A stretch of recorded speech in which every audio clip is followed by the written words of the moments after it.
Hi, everyone. Welcome to Office Hours. If you're watching on YouTube, you can find out more about what we do at officehours.global. First hour is dedicated to general questions, whatever questions you may have around media or virtual production. The second hour and third hour in this case is dedicated today to education. We don't broadcast that part, so you'll have to be here for that on Saturday mornings. It's a great conversation. At 10 a.m., we will have Nick Jushchyshyn back. We're going to talk about getting our Metahumans out of Metahuman and into Unreal and what the steps are to make that actually happen. And so we're going to work with Nick on that at 10 o'clock. And then at noon, in after hours, just as a reminder, we'll be continuing the Belfast Method. So there'll be some tests going on there inside of after hours. And so that's not really an office hours, but just so you know, it's actually happening. And yeah, so let's jump into the questions. And Emily is actually taking over the hosting duties for the next couple hours. So take it away, Emily. Con, please.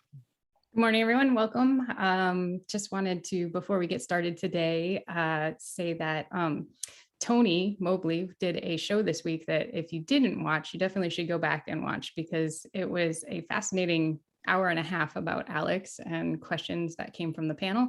So that's on YouTube, and Conversations with Tony Mobley. And if you want to know about any of the people a little bit deeper on the panel, he's making his rounds around the Office Hours crew. So it's really fascinating to get to know us a little better. We have quite a few questions in Mukana. However, if you do have a question, make sure that you put it into Mukana, tag it with first hour or education. I saw one in the chat that was for education, and for that person, maybe someone will guide you over to where the questions go, so that we make sure we hit that during education. Why don't we jump into our first question? All right, first question is from Rupert McRae in Dallas, Texas. Sony, Canon, Ross, and Panasonic are all amongst the latest vendors to pull out of NAB. With big names pulling out, might there actually be more opportunity at NAB for the smaller names? Stuart. Yes and no. If they've got a product that they can make a splash at, yeah, sure, there's the advantage there. But the problem is, a lot of the people who are going to attend to see the bigger venue or bigger name brands simply won't be going now. They will be cancelling their tickets. So you're going to have more opportunity, but you're going to have less exposure. So it's just swings and roundabouts. That's all it is. Jeffrey Powers.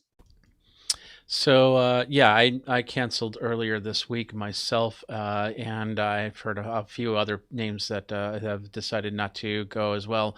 There are still a lot of people that are going that are probably going to end up like we were talked about yesterday, going to the casinos more than anything. But there'll definitely be some business there. As for the convention itself, the only thing is if they have enough booths to keep the lights on, then there'll probably be something, but we'll see what happens. Alex?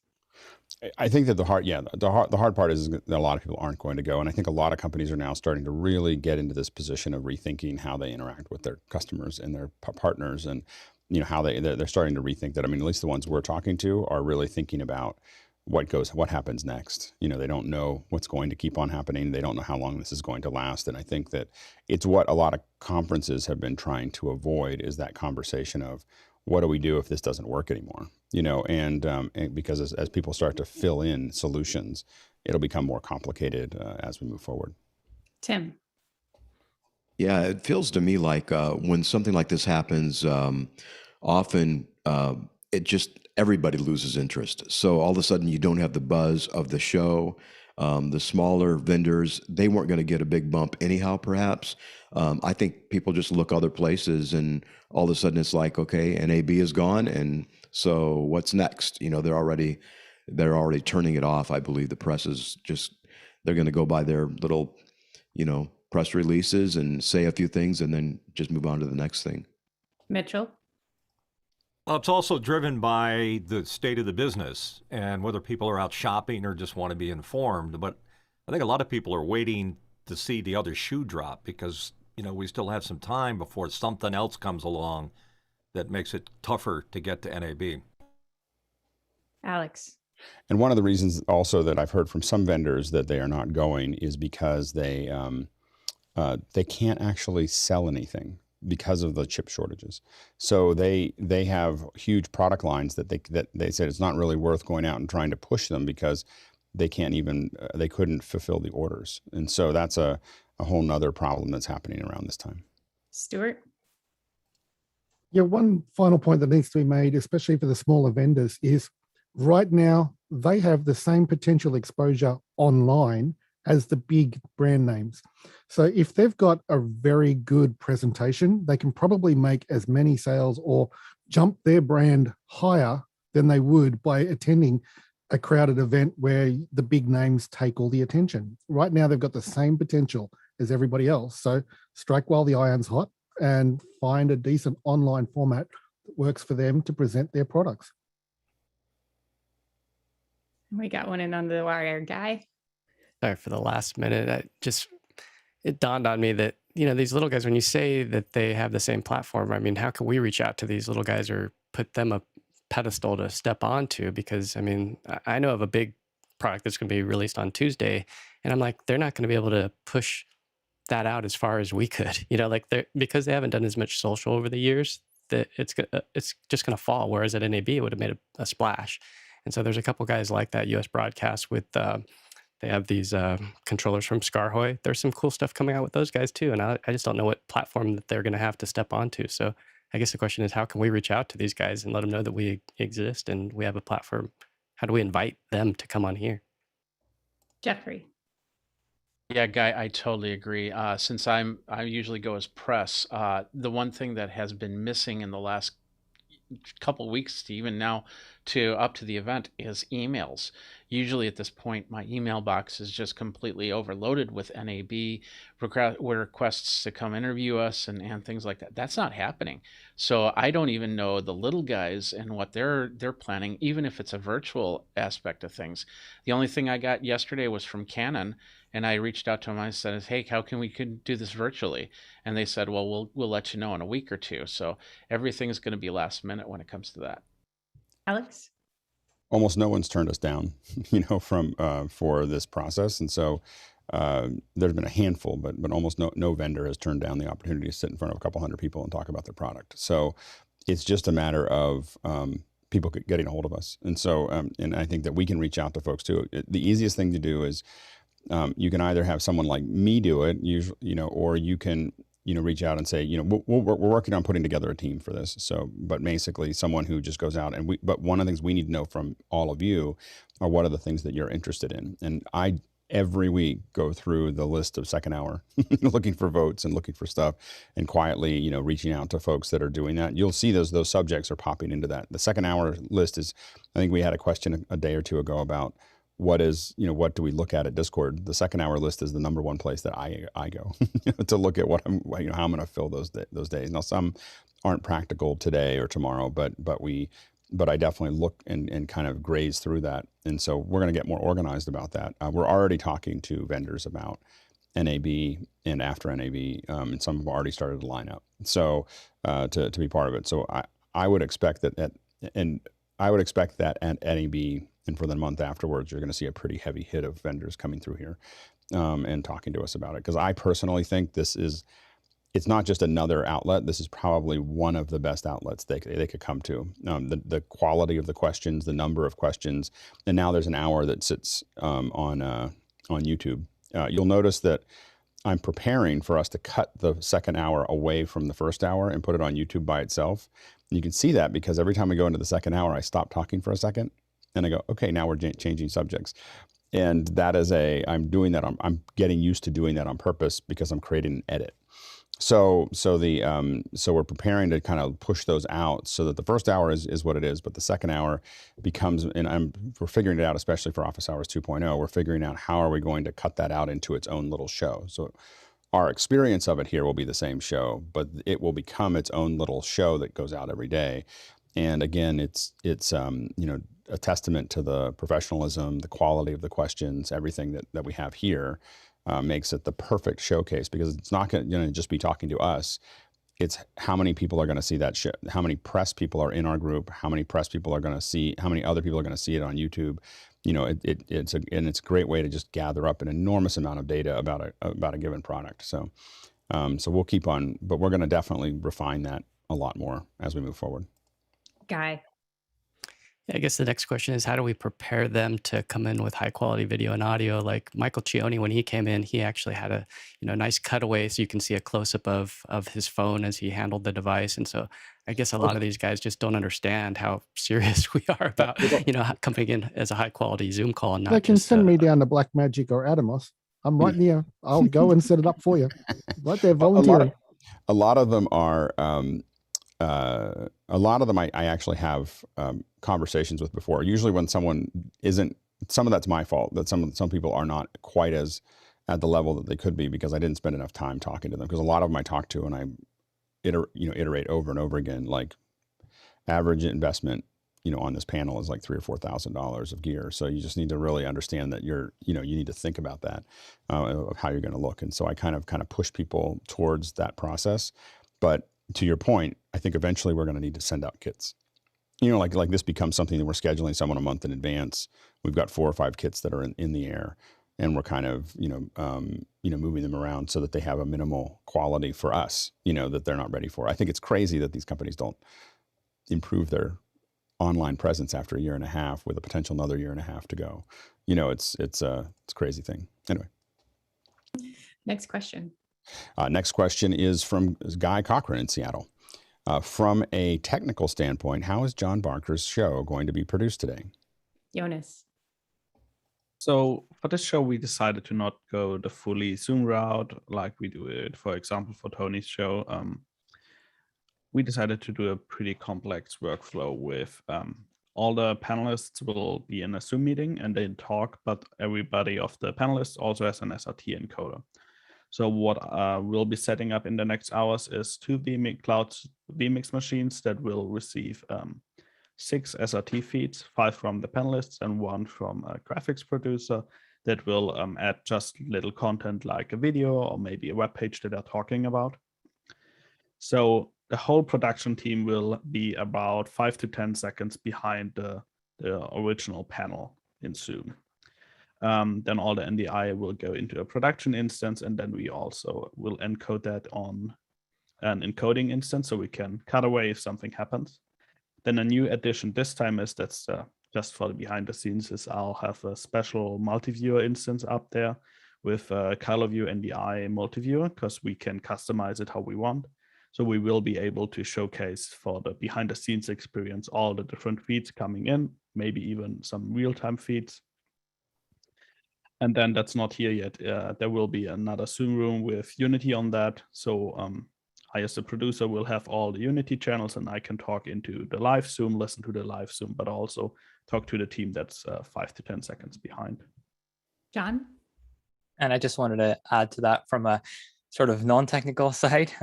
This is it's going to be live streamed to my YouTube channel, and I'm handing over a lot of control to a lot of people. But I must say, hanging out on after hours yesterday, and chatting with Jonas and Chirag and just asking them to do stuff, and they were just doing it. It's incredible. I wish I had that team for all of my future live streams. We'll see how that goes. That's great. Next question. Next question is from Rupert McRae in Dallas, Texas. Are web cookies fast being replaced by Urchin Tracking Modules or UTM tokens? Alex. I have to ask Rupert. I put my hand up because no one else had. I don't even know what those are. Web is not something I know much about. What are these? What can you tell us what this is? Sure. So it's the variables you'll often see get appended to URLs when you click between sites, like a referral token. Oh, right. And you'll often see it there in the URL, specifically UTM token equals whatever, and it's a way of tracking behaviors between sites and how people got to where they are going. And in these days where cookies are really sort of the old technology and is being outpaced by privacy controls and things like that. This is one of the newer ways that sites seem to be tracking behaviors. So it would be as if I had so like when I go to Amazon and it has a little ref equals the part that I cut out when I send people the URL. So I always, because there's all, the URL to an Amazon page is very short. Then there's a ref, and then there's this really long string of how you got there. And anytime I send someone something, I just delete that because I don't even know what that means, but I don't want to forward it on. Go ahead, Jonas. Oh, sorry, Emily. Emily was having a little camera issue there. Thanks. Yeah, So Jonas. I don't think that will happen because it serves different purposes.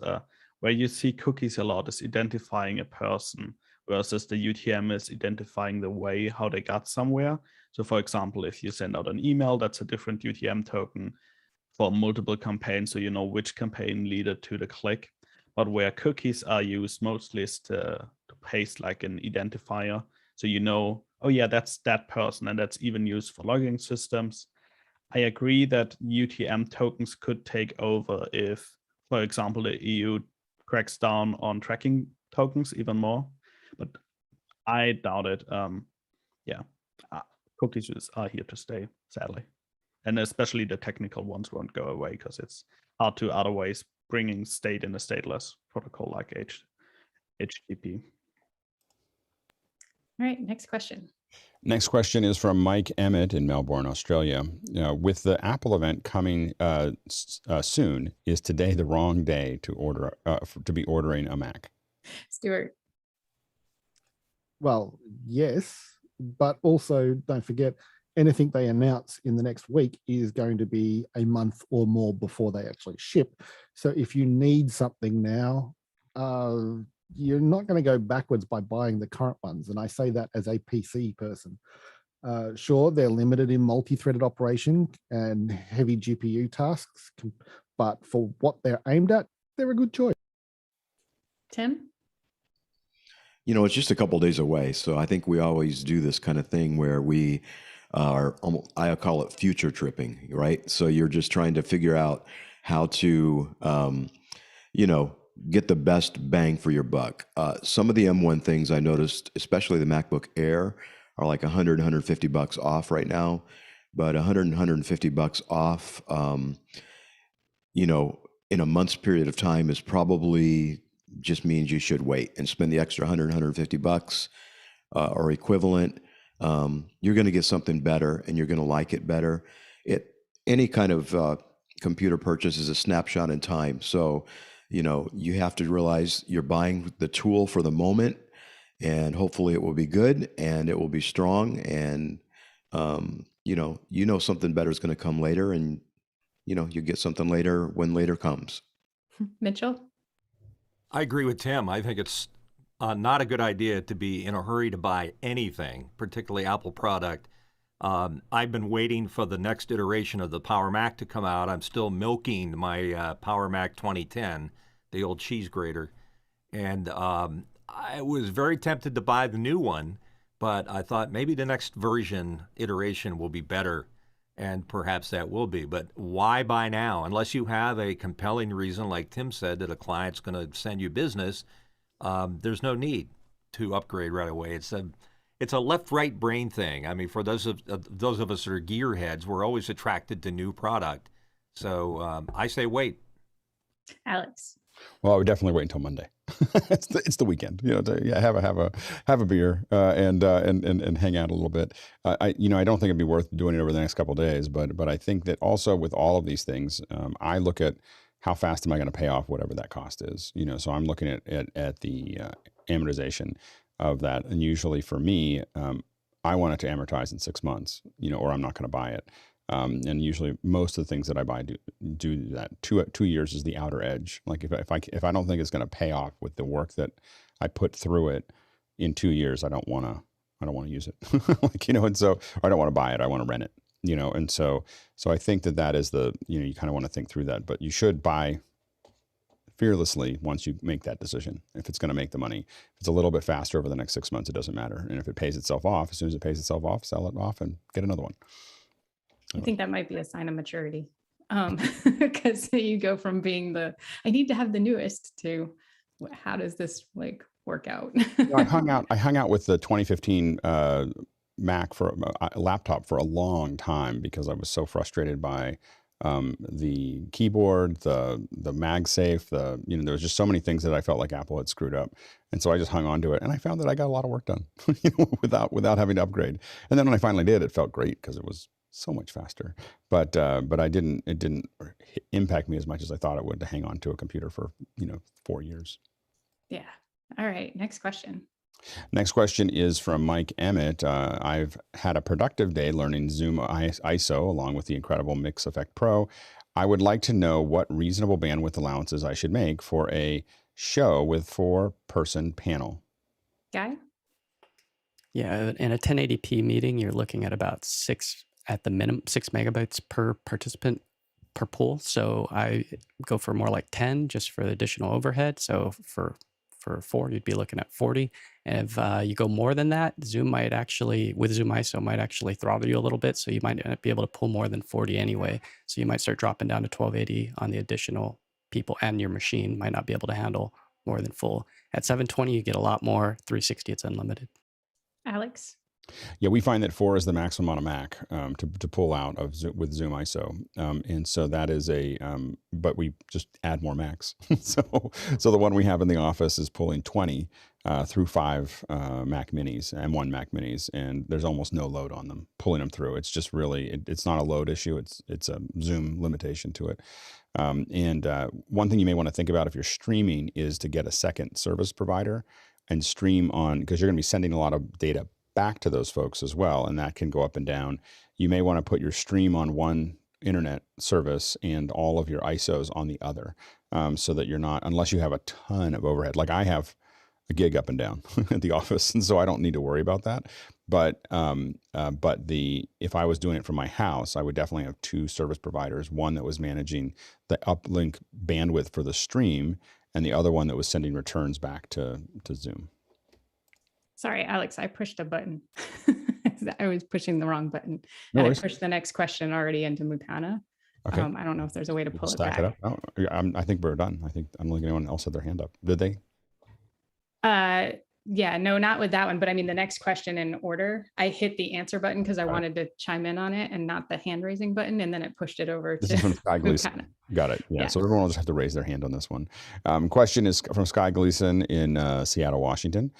A grandmother friend of mine wants to do video editing of her family on a Windows computer. What are some of the simple Windows editing or cloud-based editing options, please? Please also put answers into the Mukana Chat. You guys have to give me your hands. Sorry. John Preto. So the operative adjective in this question is simple. Microsoft this week just bought this cloud-based solution called Clipchamp, and it's super easy to use, and it's really, really inexpensive. This is the replacement for Windows Movie Maker, and they did a good job on this, actually. Stuart?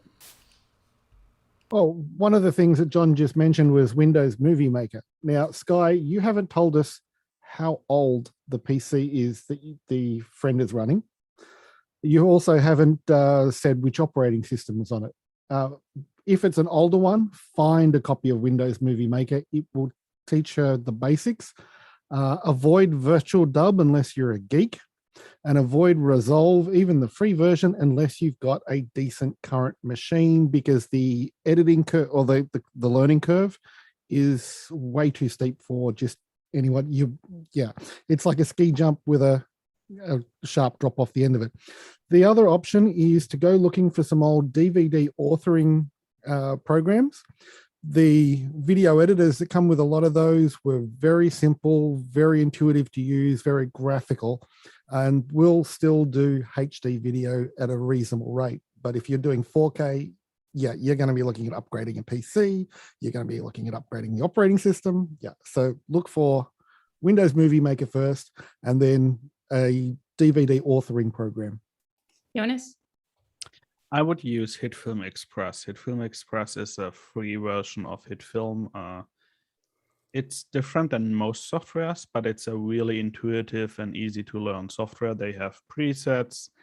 Sometimes people just want the easy preset instead of doing it manually. And we had the guys on a few weeks ago. It's a great software. Jeffrey? So 2 programs that'll go up to $100 here. The first one is by... Oh, my screen is not working. First one is by Movie Studio 18. Magix runs it. It used to be Sony Vegas, part of the Sony Vegas line, and then Magix bought it over. But Movie Studio is around $60. The other one is, if you want to get in the Adobe area, Adobe has Adobe Premiere Pro Elements, which is a download or one-time purchase option, and then you can you basically install it, and then you get really no support with it. You just run it until you need to buy a updated copy, and then you can get it from there. That's going to be around $100. Tim. Well, this raising hand things, so is 2021. Anyhow, yeah, Animoto is kind of a good choice too. If you just want to throw videos into a pool, pick a song, and then export it. You know, it's a product that's out there that does work. If it's something you just need something, you know, simple and you don't have to think about, and it's not technically hard at all. Thank you all, and yes, thank you for putting all these answers in chat because I wasn't typing fast enough. So yeah, I've accidentally pushed the question over because I was going to say Animoto, and then the other one is Adobe Spark if it's super simple, like just dragging clips in and adding music and maybe some titles. It's one that I used to fall back on for teachers that wanted to make videos but didn't have any production value. I think Guy skill. I'm sorry, was there another hand? It was Guy. I think because we got the question got into a kind of a weird state, but yeah, Guy. Yeah, Guy. Yeah, there's another one called Olive Editor that's a free editor that's pretty basic, but I'd be asking what kind of footage it has, because that kind of depends on if it's long, like if it's like she's capturing hour-long VHSs from, 20 years ago, then I might just say, hey, get her a Mac and use iMovie, because life might be easier on, otherwise you're going to get a lot of phone calls. And your old Mac might be her new treasure. You nailed my real question. It's I don't want to have to edit this stuff for her. So self-preservation is what's simple enough. And yes, Stuart, all your questions are accurate, and I'll be reporting back. Great. Alex, next question. Next question is from James Brook in New York. What is a good, basic, and advanced lighting setup for Zoom? Roscoe. Yeah, I have a $13 ring light that I've been using, and you get stands for it. I can hold it up here. It's off of Amazon. I mean, it's so basic that but it's a starting point. You got to start somewhere. For $13, you'll have something. I've literally been using it for 2 years now, and it's gone down in price in that time. Jonas? It can be as easy as facing the window and have like a curtain in front of you that diffuses the light. For a long time, I just used my room light and bounced it off a wall to get it softer. And right now I'm using a cheap, newer lighting panel that bounces off the wall in front of me. Stuart.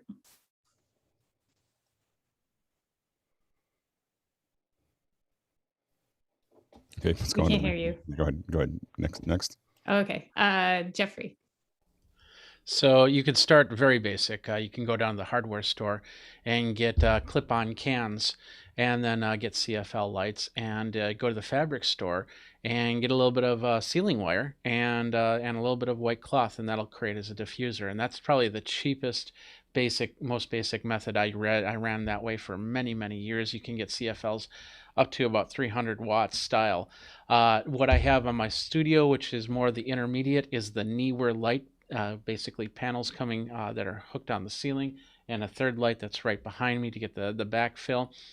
And then you can also go with some of these new table clip-on if you want to keep it confined to the table. These little clips that are basically little stands with little lights on them that can point to you and keep that going from there. Those you can find on Amazon, like Roscoe said, fairly inexpensive. Let's try to pop back to Stuart. Yeah, I bumped my desktop and the screens went crazy in front of me. But a cheap option is the LEDvance LED panel that I've got in front of me. They're available at hardware stores and lighting stores and do different colors. LEDvance used to be called Osram. They're in the $60 Australian range, so they're fairly cheap and they bounce off of surfaces really well. So if you put like a white piece of core flute around, you can bounce the light. The corner lights you can see giving me the little highlights on the forehead, which is oily as hell. Oops. Are LED dichroic light replacements. So they fit in a regular downlight sort of housing, but they're an LED. And again, they're budget extras, so you can get away with not spending a huge amount for a beginner setup. Mitchell. Pick your space. I mean, when you go into a space to do a Zoom room, plan it so that, for example, the window isn't behind you, maybe to the side, as was said. But in my case, I'm facing into a window with a scrim in front of it, so it cuts the light back. And then the other thing is spend your money on a decent key light.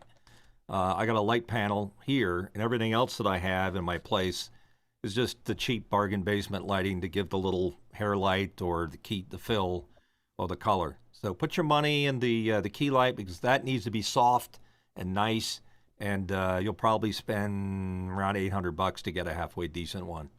Peter? Yeah, I've got the ring light that's over. It didn't go across. There we go. The ring light that's facing me, which is a Elgato ring light, and then back to Michael's point is I've got the key lights at about 8 feet away from me, up at 35-degree angles, pointing back at me to fill me in, and that's my lighting setup. And that was after getting early on in office hours getting beat up by Alex.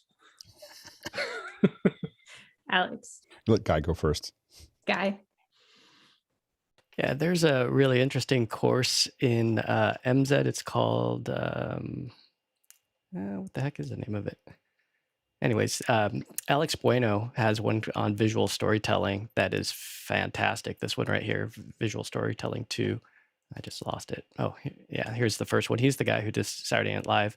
But in there, I had learned about book lighting, which is what Jeb Schofield, who's been on here before, which is this kind of look. So if you want advanced lighting, Jem Schofield with this book lighting, and then jump over to MZ and get that course on how to do this. It's a fantastic course, and you can see some of the videos on Westcott's site of how to do some of the basics. Back to Alex. Mostly what I focus on is large surfaces. So just as much as large as I can make the sources, the better, as far from a soft perspective. Most of us benefit from that. This is a an extreme version of this. We did this in I think a jewelry company. But this was for the folks. They were like, when it comes to making them big, these are image 80s, just lines of image 80s that are going through diffusion, and we had models and so on and so forth up there. But the point is that it is, the bigger you can make it, the better. You obviously want to brighten it out. A lot of what we send out in our kits are the Nanlite 68Bs. I've got a couple of Nanlite 100s up here. They've kind of been a good one from a cost perspective. They just don't have a lot of control that you would get. Like an aperture in the same area will be a little bit more expensive, but has better iPhone controls than these ones do. So these kind of dial in, but we found them to be very effective. Next question. Next question is from Tim Holm. He said, from San Lorenzo. He said, what are typical compressor settings for a dynamic speaker's microphone chain? You know the type. Someone who whispers and then in the next breath is quite louder. Alex. As a general rule of thumb, I usually try to apply 2 compressor to the chain if I'm going to deal with someone who's got a lot of dynamic range. I scoop down to -20 and give it about a 3-to-1 compression, and that's and I find that to be a place that I start with all of these things. As Mickey would say, it depends, because it is you have to listen to it and see where it's at. But if I'm just going to turn a dial, I'm going to turn it to go down to -20 and do a 3-to-1 compression. And then if I'm, then usually what I like to do at about, I like to dig in at about -3 and give it a 10-to-1 compression. And that's what we call kind of a brick wall. It's not going to go over. And then I can push it up, and it's gonna squash up against it. It will affect the quality if you hit it too often, but it just sits up there to make sure that nothing overmodulates. Jeffrey. And the room also comes into factor. I can tell you that I wouldn't do 3-to-1 when it comes to a band setting or anything like that, because the vocals will change dramatically, and then of course all the other instruments are trying to get into that same microphone, so that'll be. And I have a lead singer that also plays harmonica, and harmonica sound in your in-ears in an uncompressed microphone is just bloody murder. So I'd like an probably accordion. put that compressor. Yeah, And pretty to be- much. So And to be clear, I'm talking about spoken word. But my point is, if a room becomes, like a Vegas room or something like that, as opposed to like a very quiet room, there are some differences. Next question. Next question is from Tim Holm in San Lorenzo, California. What advanced Raspberry Pi uses have you implemented for live streaming? Stuart. Well, obviously I use Jonas's product primarily, but also a product called Decaffeine, which does the NDI streaming and will do desktop capture and what have you. And last night I sat here and ran a test from using the output of the Samsung S8 Plus out through the 4G network and back in through NBN into the Pi to do Video Ninja. And I can confirm that you can easily display the output of a phone on the Pi. And you can also plug in a USB grabber on the Pi and send it the other way without any problem at all. Now, but sending from the phone via Video Ninja into the Pi and then out via NDI, that's where you start to run into the limits of the GPU and the CPU of the Pi. So you've got to realize there are absolute limits on these things, but they're still really, really powerful for what they cost. Jonas? So what I use Pis for is to be dedicated either to control devices or do one simple task that I don't want to put a laptop on. So Companion is a great use case for Raspberry Pi. Ideally, you always bring two micro SD cards so you can have a backup. You can bring multiple companions for multiple operators that can talk to each other. Then I use Nimble Streamer or Nimble Server on it to transmux my streams from my atem Mini. And then you can also build a station clock on it. I'll put a link to a document in the Mukana Chat where you find lots of broadcast applications for it. Great, thank you for that. Next question. Next question is from Tim Holm in San Lorenzo. What are typical compressor settings that are in the final step of a chain just before it goes out to a live stream in order to get good results of a summed final mix? Mitchell. Unfortunately, there are no typical settings because every unit's going to act differently. I have huge differences between my Aphex channel and my Neve processor. I'm totally into voice stuff, so I experiment with this all the way. But anything soft and not aggressive, I think works really well for that. But the other part that's the really gotcha of compression settings is where you have your expander or gate and understand the difference between a gate and an expander, because you can easily gate out a conversation that's too soft versus too loud. So expanders I like better. If you're using a compressor and it's one person, put it on 11. Alex. The main thing we worry about is just making sure it doesn't overmodulate. That's the thing that's really going to have people. So we have something that brick wall limiter that I talked about before. We tend to take kind of more of the NPR approach where we don't really want to compress people a lot.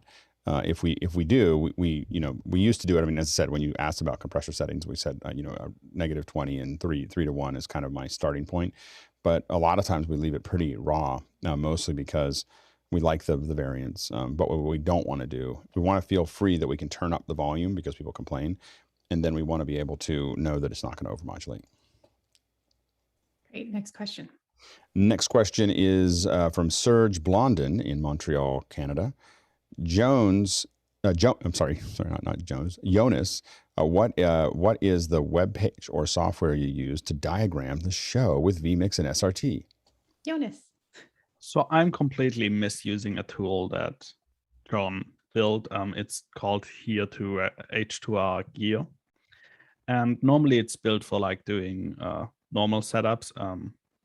I decided to use it for my cloud stuff. So all of these are not NDIs. Those are oh, no, that's actually a Todd setup. So for Todd's show, we did a graphical explanation to him how he has to wire up his atem. So I did that in here. And if I now look at the Vmix show, you see it's the same interface, but I just use Ethernet and multiple of those cables, and just in my head remap them to NDI feeds, RTMP feeds, SRT feeds. SRT is, for example, it's a fiber feed internally, but it's really amazing because it helps you with the signal flow for the cloud. So all my NDI sources are custom configured on those, so only whoever is allowed to pull is allowed to pull, and yeah, that's how I do it. Can you repeat the product again? Here to record graphics. Here, I always get that one wrong. And just as a note, John Barker, who's in our panel here, actually writes the code for that. It's his product, and so what's great about his products is that we have the developer in our community. So when things need to be adjusted and you need to talk to somebody, it's easy. so I would highly recommend checking it out. It's a genius piece of software. So I'm starting to play with it. I think that I'm ready to start stepping over completely from OmniGraffle, which I've used for a decade, to this. So I'm still experimenting with a little bit. I'm going to probably talk to John about a couple little things, and then once that gets solved, I may start doing most of our wiring diagrams over there. So so really excited about the product. All right, just a reminder to the panel, we're coming up on that educator hour, so we're going to have to shorten up some of our answers. Let's move to the next question. Next question is from James Brook in New York. With vendors canceling out of NAB, do you think that the vendors will follow suit for next month's PHOTO EXPO in New York? And I think that I do think that we're going to definitely see some people dropping out. I mean, I think that it's just not the right time for a lot of this stuff.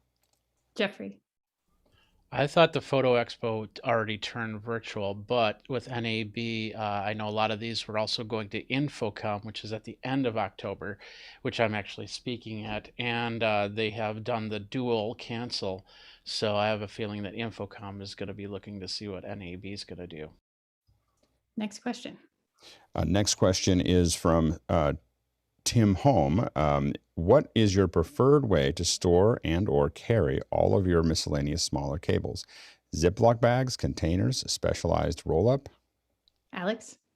I use makeup bags. There's a little mesh, and I was trying to find it before I got here, but they're these little metal mesh makeup bags that you can buy on Amazon or Container Store, and they just have nice little, they're fine zippers and they have just a little bit of structure to them, and I sort everything. So my USB cables are in one, and so on and so forth. So that's I'll usually, when I'm traveling, have 3 or 4 of them. Jeffrey. So I use a lot of Sterilite boxes, and of course with USB cables, I'm always organizing them by the type of USB cable, because you never know when you need a micro, a mini, or a USB-C. And then of course I'm wrapping them in Velcro. And a little trick that my dad actually taught me, because he, as some of you know, he built circus in miniature, and he needed something to tie everything together. He took phone wires and just took an Ethernet cable and chopped it open. You can take these wires and separate them, and they become their own little ties. And the best part about this is you can have a really long tie, and you can wrap it around the cable a lot, so it will really stay into place. Stuart. I use a separate toolbox that I carry because it's got wheels on it. I can put other stuff in it, but I actually use the cables around other things so that things don't move.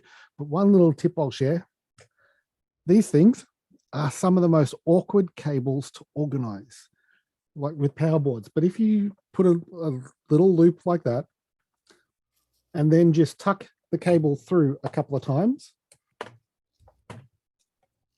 you can take that one and plug it in to the first bit, and it never untangles.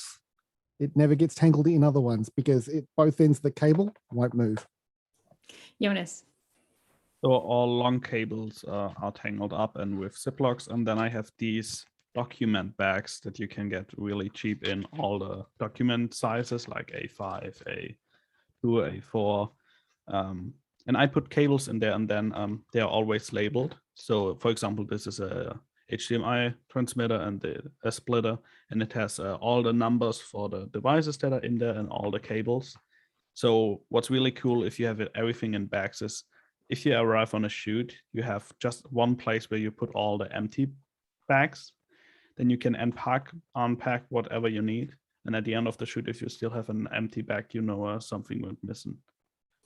That's in a previous life, I was a organizer of people's stuff, and like I have not come up with a great I change it every couple of months about how I store my cables, because it seems like I get more and more cables and dongle, and it's like, where am I going to put all this stuff? But Grip It is fun for a briefcase if you have to make it small. Jeffrey. Yeah, the best part about organizing your cables, especially USB cables, because you seem to get a ton of them every month, is then by organizing them that way, they're all in one area. And then you can kind of count how many cables you have and say, okay, do I really need 564 of the cables, or can I just kind of throw some of those in the Goodwill box? Mitchell. I put them in B&H boxes. Nice. All right, next question. Next question is from Rupert McCrae in Dallas, Texas. What particular sessions are you looking forward to seeing at Zoomtopia next week? Jonas?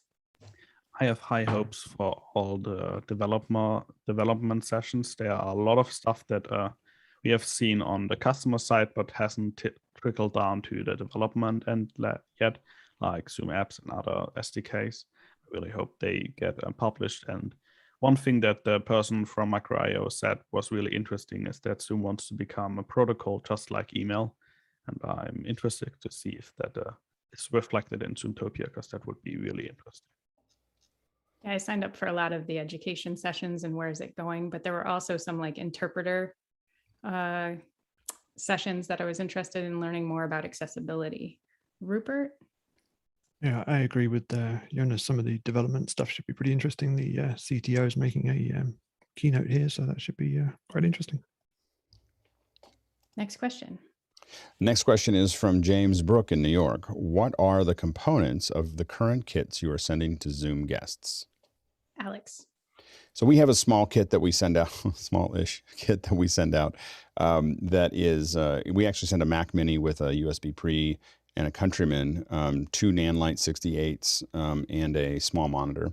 Those are, and then a Brio and a auto earpiece, for folks. But we're moving to, I think, the audio implements, and so that's our basic kit that we send out, and that's it lets us have control. So basically, we can log into that computer, and do everything for them.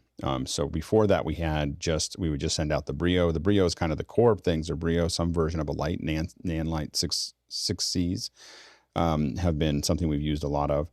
And then an earpiece to make sure that they're able to listen, discreetly, and they don't have their headphones hanging out in front. And some version of a microphone. We were using the Piles and the Pulsons for a long time.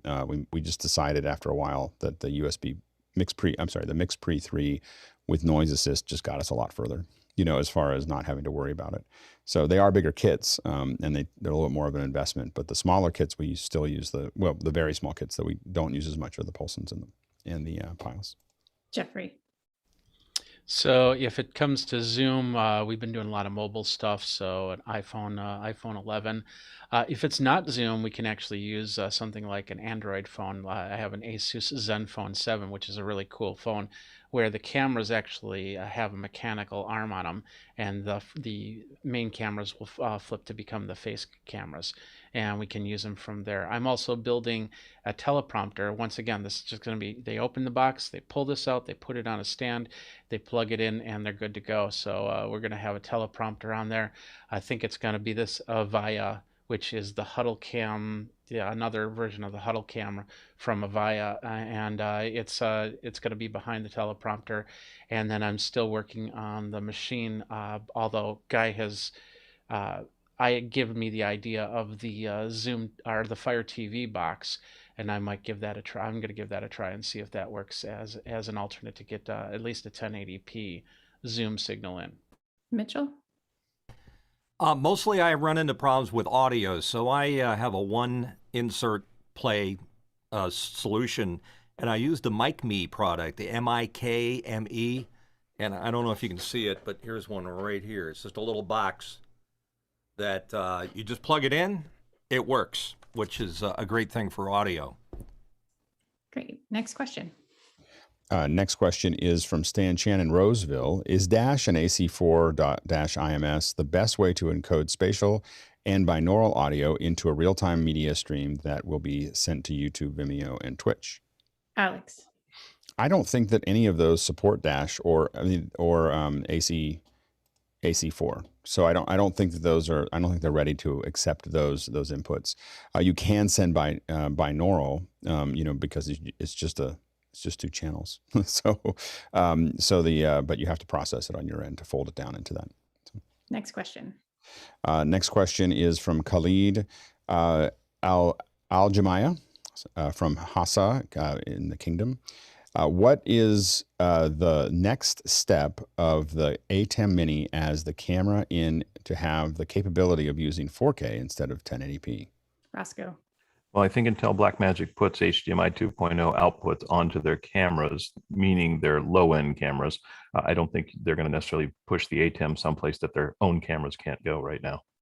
Stuart? I was going to cover about the same point as Roscoe, but also point out that I think BMD would be coming out with some way of getting better audio on those devices before they move to 4K. Another thing is I hadn't noticed the initials of KSA before, so I looked up and wow, that is a beautiful city when you have a look at it on Google. Peter. I read the question differently, which is, I know I have a history of doing this, but I read the atem Mini, meaning will it put out more than 1080p to your computer versus going to 4K? So I don't think it has anything to do with the camera. I think it has to do with the atem box itself. Guy? Yeah, I'd read it the same way. What's the next step up? And it would be in the product family, it would be the atem Television Studio Pro 4K, and then you're there. I mean, it's this one right here. So if you're looking for a device, this would be it. Will that send 4K to the computer though? 4K into the computer? No, it's not a USB capture device at all. You would still have to get some kind of device to bring it in. So it's just a pure switcher. Jonas. You would need something like a Camlink 4K that will easily input a 4K into your PC. What I don't know is if the web presenter 4K is actually a 4K webcam. That didn't announce that. But maybe that one would work for you then. Alex? I think we got focused on the switcher. If we're talking about camera in, of course, there is the web presenter, and that's going to give you the 4K. You have the capability of a 4K input for that, as well as the 12G monitor, as well as there's lots of things that will go in and show up as a camera to the computer. Next question. Next question is from Ike Potter in Hanover, Germany. SoundDevices NoiseAssist plugin for the MixPre II-Series can be applied to one channel or one bus, left or right. Which method is your favorite for Zoom sessions and why? Alex. I apply mine to a channel, and I don't know if that's the right way to do it or not. So that's the way I set mine up. So we apply it to the channel. I think the bus might actually make more sense to drop them onto the bus and put it in there. I know we apply it to the channel. The main thing is that you do want to just listen through it and make sure that that's what you're getting. The advantage of the bus is I believe you can have both on there, but it's just doing noise assist to the bus. So, but that would be probably a Mickey question too. Next question. Next question is from Douglas Carmichael. When the University of Illinois announced their COVID plan, they mentioned students and staff gathering together at events like in-person concerts. Could you use the Belfast method to build community around virtual events in a college setting? Roscoe. You could hope to, but students really like to mix and match. We had, we're in our third week, and we had where the clubs go out into the quad, and literally just the pack of students was just amazing to see again on campus. But they really enjoy those environments. So I don't know that you're going to get that same kind of, I can go from my, photography club right over to the ski club using a Belfast method. Next question. Oh, Alex. The only thing I'll say is that I think that the future of a lot of these communities are going to be like ours, which is that we're collecting people all over the world that are like-minded. So we're not really, limited by our geographic reference, and so in those, and that's probably the university of the future as well. So, these, the online ones are going to keep on picking up speed now that the technology is caught up. And so, so I think that we're going to start to see more and more of that. We're seeing an explosion of investment in that area right now. it's billions and billions of dollars going into online education at all levels, everywhere. And so I don't think that we're going to see a physical, they'll still exist, just like theaters and radio and newspapers, but it won't be the same as it was before. Next question. Next question is from Peter Rosado in Las Vegas, Nevada. Watching Star Trek Day events this week, there was a whoosh every time a lower third the talent's name appeared. Personally, I found it distracting. What's the value? Value add. Jeffrey? Don't ever go to Asia, because that's everything. I watch TV from any type of thing. So basically what it's going to doing is it's basically bringing your attention back into the screen. It actually works really well. So if I feel that my audience is kind of falling away, a nice sound effect will kind of bring them back in and say, hey, what just happened? Sorry, Stuart. This is actually a whole class of things that is commonly termed fan service, where it's something a fan will recognize or they'll go into depth with. A lot of anime do it with, especially with when they're displaying the machinery or guns or cars. The designs that are put on screen are very detailed, specifically so that fans will see them like a little Easter egg. There are other classes of the way it's done as well, but this is exactly one of those, and it's just for the fans to have something that says, oh, hey, that's something we recognize, and feel like they're part of a community. Alex? My experience is mostly that it's an antiquated thing that we still do because we used to do it, and people don't think about how annoying it'll be when we do it over and over and over again. You know, they think, oh, it'd be really cool to have this sweeper with this thing. They just don't think about the fact that they're going to do it like 80 times. I think it's certain sweepers. If you watch a football game in the United States, you'll see some sweepers have that, and then they'll take it out for other ones so that they're not hitting you with it over and over and over again, while they still are using them as a tool to get from one place to the other. Mitchell? It's not enough that the lower third bugs are taking over our TV sets when we're watching TV. So I think they're trying to find another way to annoy you and try to remind you that there's another show coming up next hour that features 9/11 or something else. But it doesn't need to be done that way, because we're watching video, and it's supposed to be a subtle reminder of who that person is that's talking, or the sound effect, just not necessary. Sky? Yeah, I agree with everything everybody said. It's just one more way, an audible way to try to get your attention, because we're being distracted by so many different ways. It's just one more Pavlovian ding of a response that they're trying to get you to pay attention. All right, last question for this hour. Last question for the hour is from Tony Mobley in Noonan, Georgia. Can Emily share why she switched from PowerPoint slides to Keynote, trying to get a new Mac user on board? Well, I switched to Keynote because Alex challenged me to play with Magic Move and some other pieces of Keynote that actually enhanced my presentation. There are certain situations where I still would use slides over Keynote, and it has more to do with what the outcome, the intended goal would be. So a presentation would be Keynote, hands down. A tutorial or something like that, also Keynote, hands down. But if I wanted someone to work their way through using choose your own adventure style and things like that, I haven't mastered the Keynote for that yet. So I would go back to Google Slides, and I stay out of PowerPoint as much as possible, just because it never works the way I want it to, ever. All right, I guess that's it. We made it to the final hour. Our educators, if you are in the audience, please make sure you're raising your hand and coming on in so we can do some mic checks. For our audience or producers, we don't have any questions yet, and I am nervous. No, we'll just chat. There's plenty of us. We can. Oh, there's plenty of stuff to talk about. Yes. Yeah, so we'll just dig into it. But if you have questions about education, this would be a good time to do it. We're going to start up. We'll start up right at 8:15, and we'll do mic checks. It gives our producers a little bit of time to get those questions in. Let us do the mic checks, and then we'll move forward. And we are going to say goodbye to our YouTube folks. Bye-bye. We'll be back. We'll be back at 10 o'clock. We'll turn it back on for the